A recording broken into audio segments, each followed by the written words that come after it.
workplace, as we go ahead, will change, right? Factories may actually become smaller because of lean manufacturing, of changes in technology. But they will become more connected. Like Shiv said, we will move to collaborative ways of working. Perhaps there might be more outsourcing and implanting among companies to be able to reduce cost of transportation. In the next 2 to 3 years, many companies and many organizations are going to find that the cost of transportation perhaps is the most significant factor in their product. And you will look at new ways to collaborate to be able to bring that down, is going to change the nature of the workforce and change the nature of the company and the business model. While collaboration will increase, there will also intra-firm competition will actually also increase. And I agree with everybody. I try to put it on the 5 C's: that change, connected, collaborative, competitive. And I use the word casual, but it'll become very informal because casual denotes another kind of atmosphere. But it's very important. So we actually have to do 3 things. First, while we fight local fires and local battles about today and tomorrow, but we have to think about day after and the day after that today. So while HR managers are looking at the workforce of today, we've got to anticipate and we want to gear people up for the workforce of day after.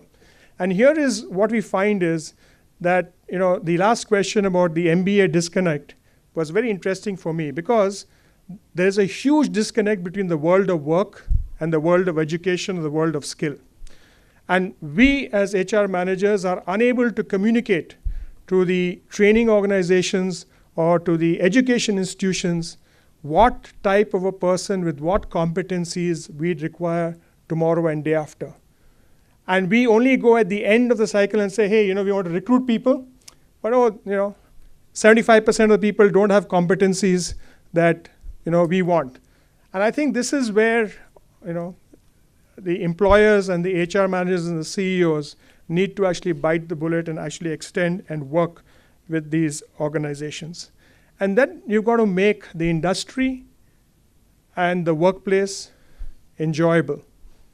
So you either got to have people in your company who enjoy the work, and those people who enjoy the work will stay and will be self-motivated, or you got to make work enjoyable. And really, if you have anybody in the organization who doesn't fit into one of these 2 categories, you can be rest assured he or she is going to leave sooner than later.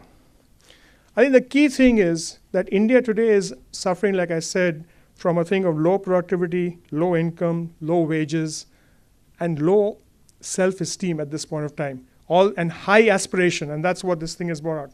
So we have to see as HR managers, how can we use and how the workforce in 2020 translates into a high productivity, high income, higher kind of fulfillment of our aspirations. And that is what will actually make us competitive organizations and will ensure that our organizations actually continue to exist, whether it's the Fortune 500 list or the ET 500 or whatever it is. And that, I believe, ladies and gentlemen, is my view of the workforce in 2020.